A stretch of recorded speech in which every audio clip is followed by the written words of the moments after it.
Kita akan buka dalam Yohanes pasal yang ketiga ayat yang ke-16. Salib adalah kekuatan kasih. Yohanes 3 ayat yang ke-16, dipersilahkan Ibu Nani.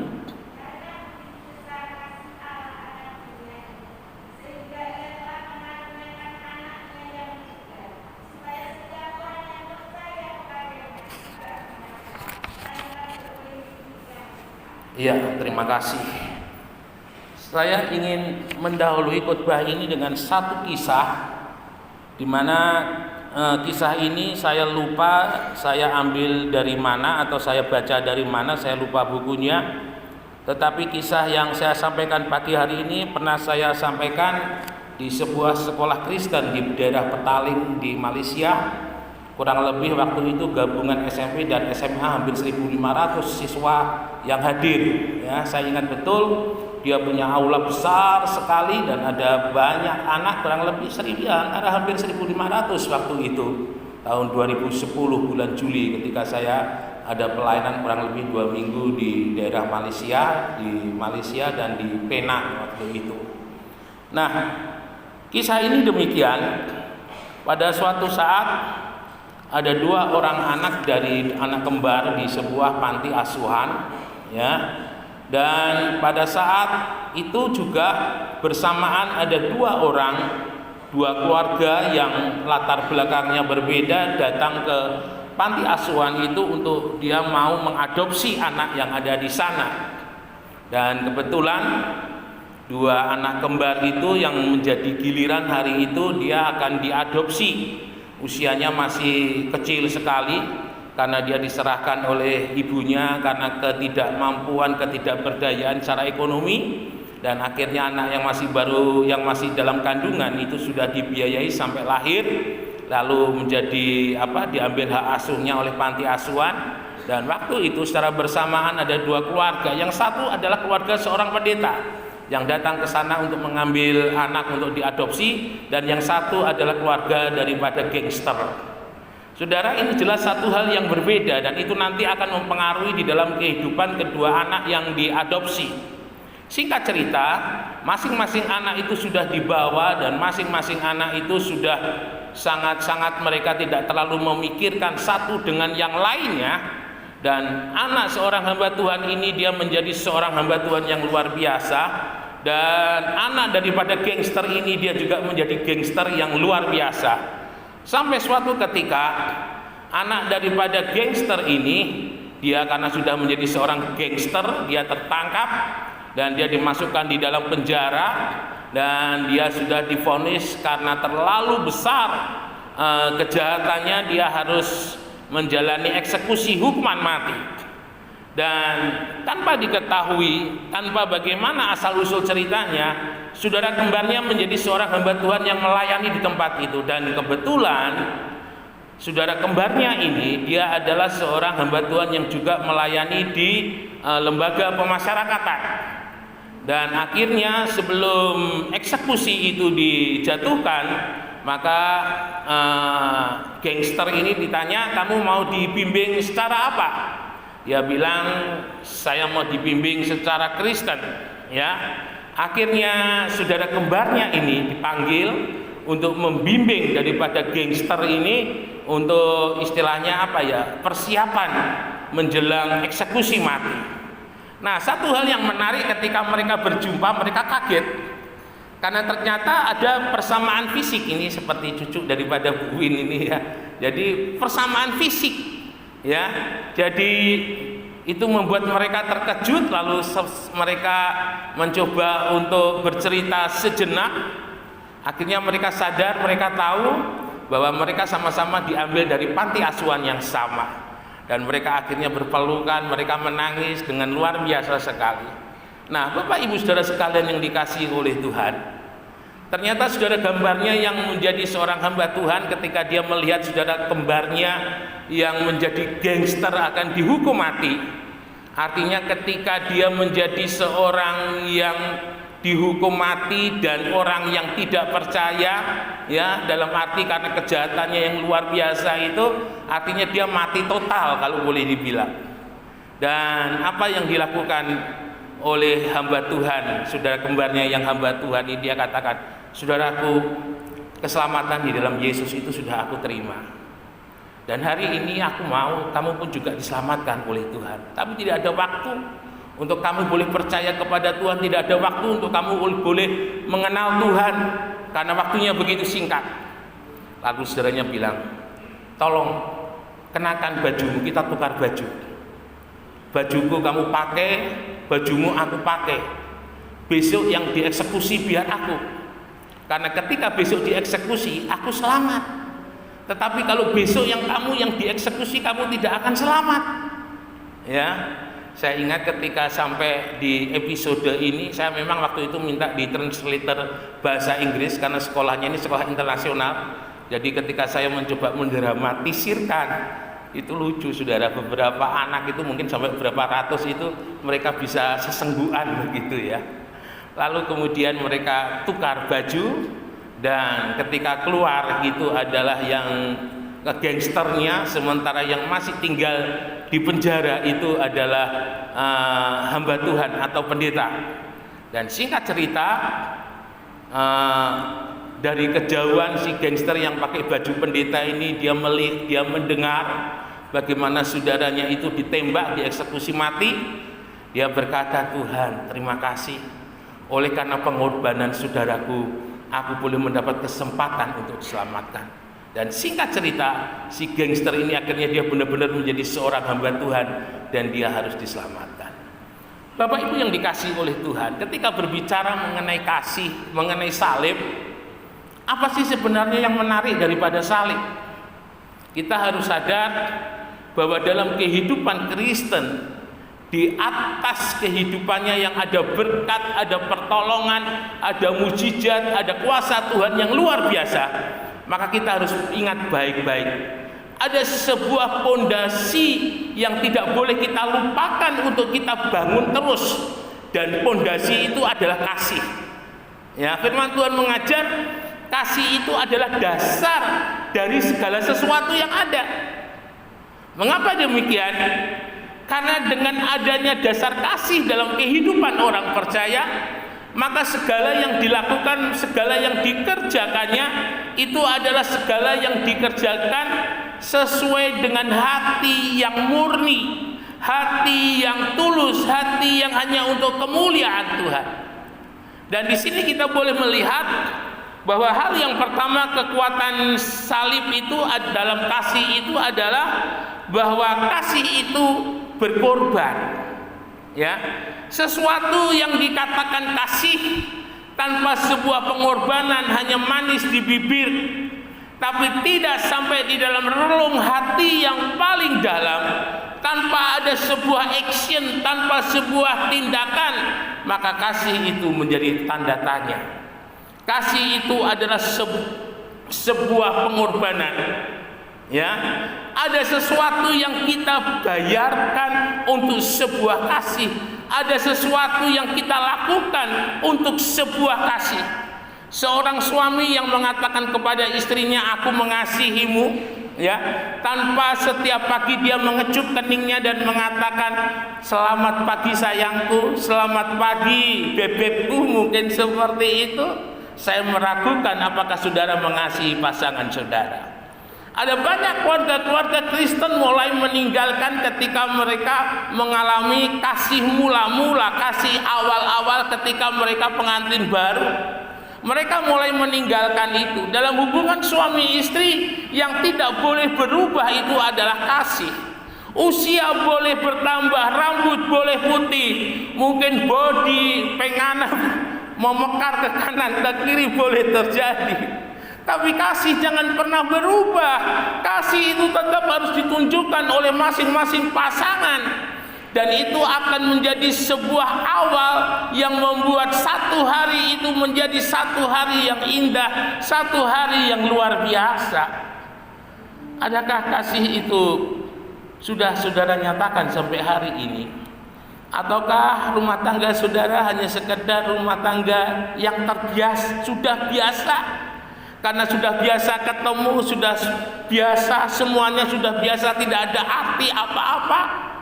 Ya, tidak ada arti sebuah sanjungan, kamu hari ini begitu cantik, kamu hari ini begitu luar biasa, masakmu begitu enak. Ya, mungkin bagi istri ketika suaminya duduk, mungkin mulai dipijitin, mulai bercerita, papa capek ya, jangan kerja terlalu keras pak. Ya, asik.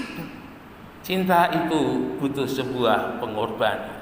Yesus telah meneladankan, Tuhan telah menyeladankan bagaimana untuk bisa mengasihi di dalam kehidupan kita. Allah memberikan anaknya yang tunggal, yaitu Yesus Kristus. Dan ketika Allah memberikan Yesus Kristus, Allah tahu bahwa Yesus itu tidak sekedar diberikan, tetapi Yesus harus mati. Saudara bisa bayangkan sebuah pengorbanan yang Allah berikan untuk Yesus lakukan, itu sebuah pengorbanan yang luar biasa. Mana ada orang tua tega melihat gambarannya, melihat anaknya itu menderita, anaknya itu mengalami aniaya yang besar. Saya yakin kalau boleh saya gambarkan, ketika bapak melihat anak pada saat menjalani yang dinamakan anggur cawan, anggur murka Allah, ya, saya teringat ketika di jalan Via Dolorosa di Kota Lama, Old City di Yerusalem, kalau tidak salah itu jalan yang kedua, kalau tidak salah itu ada satu pintu kecil. Dan pintu itu diyakini bahwa pada saat Yesus lewat ada seorang anak di sana, lalu dia mengambil sapu tangan, lalu sapu tangan itu diusapkan di wajah Yesus, lalu kemudian dari sana dia mendapatkan wajah Yesus, lukisan wajah Yesus. Setelah kain putih itu dipakai lap oleh Yesus dan dikatakan itu Veronica, artinya sama. Dan itu satu hal yang luar biasa. Bagaimana itu menunjukkan betapa Allah mengasihi di dalam kehidupan kita dengan sebuah pengorbanan yang luar biasa. Sebagai seorang hamba-hamba Tuhan, sebagai seorang pelayan-pelayan Tuhan, apakah dasar pelayanan kita, apakah dasar melayani kita? Selama saudara dasar melayani itu bukan kasih, ingat baik-baik, apapun yang saudara lakukan itu tidak akan pernah jerih payahmu yang tidak sia-sia itu tidak akan pernah saudara dapat. Tidak ada upah. Ya, hanya yang melayani dengan kasih, hanya yang melayani dengan mempersembahkan tubuhmu sebagai persembahan yang hidup dan yang kudus. Pelayanan yang diberkati itu tidak saja dari action pelayanannya, tampilan pelayanan, tapi juga tidak boleh dilupakan dari pribadi yang melayani. Itu juga harus menjadi seorang pribadi yang sudah mengorbankan hidupnya kepada Tuhan. Ya. Jika ada pelayan-pelayan Tuhan di tempat ini yang masih bergelut dengan kehidupan yang lama, maaf, anak saya Yaya, ya, ketika tanpa saya pengetahuan karena saya dalam kondisi yang sakit waktu dia sekolah di Malang, rupanya dia belajar ngerokok, saudara. Sampai dia kuliah dia ngerokok, sampai dia lulus dia ngerokok, lalu kemudian saya panggil pulang waktu pandemi dia di Tuban, di rumah masih ngerokok, saudara. Aduh Tuhan. Saya sedih, saya menangis. Saya hanya mengatakan, nak, berkat yang kamu pakai untuk merokok itu berkat dari Tuhan. Ya, nangis saya. Karena di rumah saya tidak ada yang namanya tradisi ngerokok dari ayah saya kecuali Mbah Nang, tapi hanya sebentar. Dari ayah saya sampai adik-adik saya, mungkin adik saya nomor 3 mungkin pernah belajar ya. Tapi saya David tidak pernah. Jadi di rumah tidak ada rokok, tapi hari itu ketika anak saya pulang, wah, rumah itu menjadi rumah yang berbeda. Dan saya selalu bilang dengan istri saya, waduh, anakku pagi-pagi sudah membakar mezbah dupa di rumah. Tapi pada hati saya sedih, saudara. Saya hanya bilang, nak, kamu tidak, ayah izinkan kamu ikut pelayanan ayah selama kamu masih ngerokok. Kalau kamu sudah tidak ngerokok, kamu boleh ikut lagi pelayanan sama ayah. Sampai pada suatu waktu adiknya cerita, tidak tahu memang anak dua ini, kakak adik ini kompak dia. Adiknya bilang sama kakaknya, mas, apa gunanya toh kue ngerokok? Saya nggak tahu ceritanya itu bagaimana, tiba-tiba hari itu Yaya berhenti ngerokok sama sekali. Ya, dia tidak merokok, dia lepaskan rokok, dan yang luar biasa, dia tambah sehat. Dia tambah diberkati oleh Tuhan sehingga ada kafe di belakang. dan dia boleh sedikit demi sedikit dengan kemampuan IT-nya yang ada bisa bantu pelayanan. Dan ini yang harus disadari oleh setiap pelayan Tuhan. Persembahkanlah tubuhmu lebih dahulu, baru apapun yang kita lakukan untuk Tuhan itu diberkati oleh Tuhan. Jangan harap ketika tubuh ini belum kita persembahkan kepada Tuhan, tubuh ini belum menjadi tubuh yang dikuduskan, tubuh yang disucikan, tubuh yang adalah bait Allah yang sungguh-sungguh hadir. Jangan harap pelayanan yang kita lakukan diberkati oleh Tuhan. Jangan harap. Mari, jika mungkin selama ini saudara belum menerima upah sebagai seorang yang melayani Tuhan, introspeksi. Mengapa saya sudah melayani sekian puluh tahun tapi hidup saya tidak berubah? Mungkin boleh dikatakan hidup saya semakin lebih sengsara lagi. Ingat baik-baik, saudara belum mempersembahkan tubuh saudara sebagai persembahan yang kudus di hadapan Tuhan. Ada kesempatan untuk yang jasmani dipulihkan, ada kesempatan untuk yang lahir dipulihkan. Tapi pulihkan lebih dahulu tubuh saudara sebagai persembahan yang kudus di hadapan Tuhan. Kita buat komitmen bagi hati Tuhan. Aku mau berikan tubuhku sebagai persembahan yang kudus, supaya pelayananku pun juga kudus. Aku mau persembahkan tubuhku supaya hidupku berkenan, supaya pelayananku juga berkenan. Dan saudara akan melihat tangan saudara menjadi tangan yang ajaib. Apa yang saudara kerjakan diberkati oleh Tuhan dengan luar biasa. Ya, ini hal yang pertama, kasih itu berkorban. Lalu kemudian yang kedua, dalam Lukas 22:42 tidak usah dibacakan, di sana dikatakan, "Ya Bapakku, jikalau engkau mau, ambillah cawan ini daripadaku, tetapi bukanlah kehendakku, melainkan kehendakmu lah yang terjadi." Kasih itu melepaskan ego. Kasih itu melepaskan kepentingan pribadi. Doa ini menjadi doa, salah satu doa yang favorit yang terkenal. Karena itu Yesus berdoa pada saat menjelang malam dia ditangkap. Dan doa ini adalah sebuah doa yang luar biasa. Ya, sampai dikatakan oleh penulis Alkitab, peluhnya Yesus itu berubah menjadi darah. Karena begitu kuatnya pergumulannya sehingga pembuluh-pembuluh darah yang di atas itu pecah dan mengeluarkan darah. Dan sederhana, secara mata rohani yang tidak bisa dilihat oleh manusia jasmani, Yesus tahu ketika Yesus berkata, "Jadilah kehendakmu," maka cawan murka Allah yang menyala-nyala itu akan ditimpakan kepada Yesus. Dan itu tidak mungkin bisa diterima oleh manusia biasa, kecuali manusia supranatural yang dialami oleh Tuhan. Yesaya menggambarkan dengan luar biasa bagaimana di sana dikatakan melihat wajahnya pun kita enggan. Orang mungkin berpikir bahwa Yesus mengalami aniaya yang begitu luar biasa karena Yesus berbuat dosa. Tidak, Yesus dijadikan berdosa. Yesus dijadikan untuk yang bisa menanggung semua akibat dosa. Yesus tidak pernah berdosa. Karena Yesus yang harus menanggung semua dosa itu, maka Yesus yang harus menerima semua kutuk itu di dalam tubuhnya.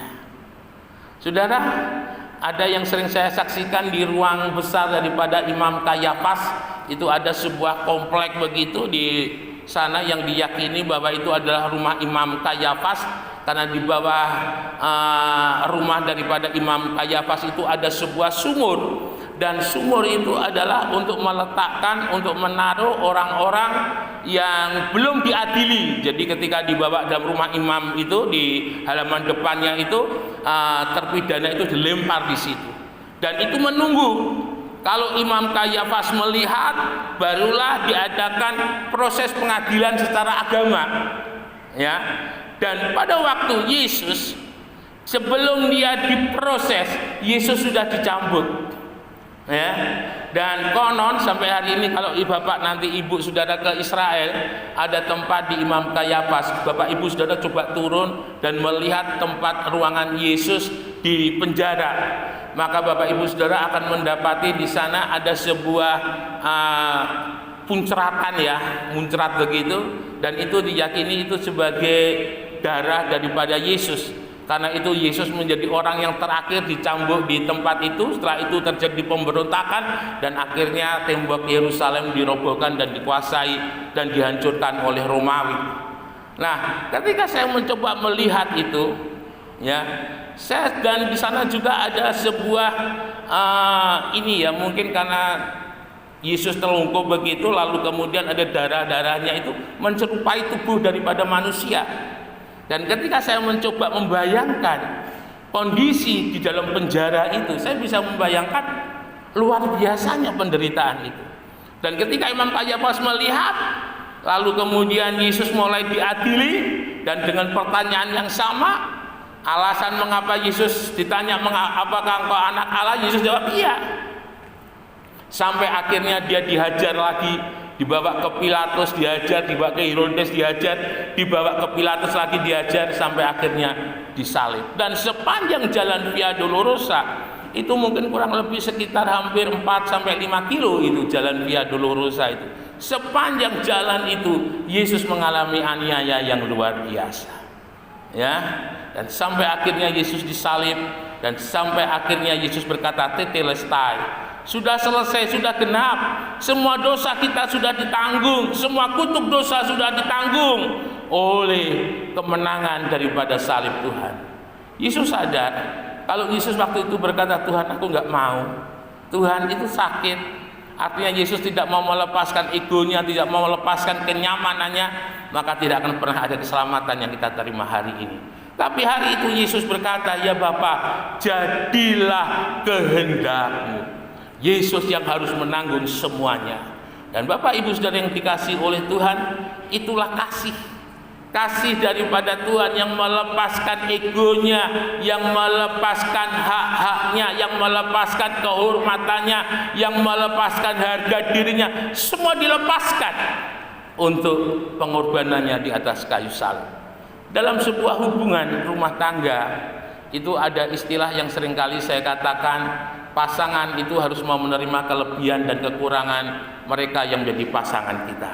Dan ketika kita menerima kekurangan, itu artinya kita melepaskan ego kita, kita melepaskan harga diri kita, kita melepaskan kenyamanan kita menerima kekurangan. Ya, kalau menerima kelebihan dalam arti kepastian dan sebagainya orang bisa, tapi ketika menerima kekurangan, ketika ada sebuah kesalahan dan kita masih harus tetap menerima, ketika ada sebuah kesalahan kita masih tetap mengasihi, kalau ada kesalahan kita tetap kalau boleh saya katakan kita tetap rengkuh, kita tetap sayang. Itu menjadi satu teladan Yesus yang kita lakukan. Saya mengenal ada seorang ibu, dan hari ini mereka diberkati oleh Tuhan luar biasa sekali. Suaminya ya kalau boleh dibilang kurang bertobat lah, tapi ibu ini ibu yang luar biasa. Dia berpuluh-puluh tahun berdoa untuk suaminya, dia berpuluh-puluh tahun dia menangis untuk suaminya, karena dia tahu ada sebuah kekuatan cinta di dalam doa. Doa itu adalah ada kekuatan cinta di dalamnya. Seorang istri yang mencintai suaminya, dia harus berdoa untuk suaminya. Seorang suami yang mengasihi istrinya, dia harus berdoa untuk istrinya. Orang tua yang mengasihi anak-anak yang mengasihi orang tua, dia harus berdoa untuk orang tuanya. Orang tua yang mengasihi anak-anak, dia harus berdoa untuk anak-anaknya. Apapun keadaan mereka, ketika kita berdoa, yang kita katakan adalah iman, bahwa suamiku baik, suamiku setia, suamiku menjadi kepala rumah tangga, menjadi imam yang baik, suamiku boleh menjadi panutan, boleh membawa seluruh keluarganya datang kepada Tuhan. Ucapkan itu dengan iman. Doa adalah iman, ucapan iman, dan saudara akan melihat bagaimana kekuatan doa itu akan merubah. Demikian juga seorang suami ketika berdoa untuk istrinya, istriku menjadi seorang penolong, istriku diberi hikmat untuk mengatur keuangan, istriku menjadi wanita yang luar biasa, istriku menjadi seorang istri yang sungguh-sungguh mengasihi keluarganya. Doakan, Tuhan pasti akan merubah. Orang tua yang bergumul untuk anak-anaknya jangan mengeluh, Tuhan, anakku kok gini Tuhan, anakku kok gitu Tuhan, jabang bayi lanang wedok, aku dhisik mateng Tuhan ora kepengin anakku koyo ngono. Saiki kok koyo ngene kedadiane. Jangan seperti itu, Saudara. Tetapi kita mau berdoa, Tuhan, aku percaya Tuhan berikan anak ini supaya anak ini mempermuliakan nama Tuhan. Aku mengasihi anakku, aku memberkati anakku, aku berdoa supaya mereka berhasil memiliki masa depan yang penuh dengan pengharapan tanpa saudara melihat hari itu kondisinya kacau balau. Saudara jangan melihat kacau balaunya, tapi ketika saudara berdoa, saudara percaya doa itu ada sebuah proses yang terjadi. Ketika kita berdoa, maka kuasa Tuhan itu akan bekerja. Seperti sebuah tanaman, sebelum dia berbuah, maka dia akan berproses dari kecil menjadi besar. Ya, lalu kemudian dia berbuah, baru kita bisa nikmati. Dan itu yang harus kita lakukan. Mari, Bapak Ibu Saudara sekalian yang kasih oleh Tuhan, kita mau belajar dari kasih salibnya Tuhan.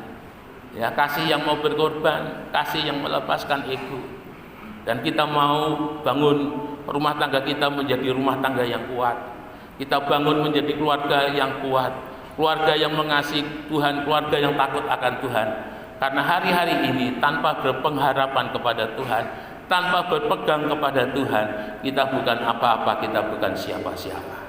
Tapi dengan kekuatan kasih dalam keluarga, suami istri, orang tua dan anak-anak, dan seisi keluarga, maka kita akan memiliki sebuah kekuatan yang luar biasa. Kekuatan yang mampu memberkati usaha pekerjaan kita, kekuatan yang mampu memberkati pendidikan anak-anak kita, kekuatan yang mampu memulihkan keadaan kita. Kiranya Tuhan Yesus memberkati.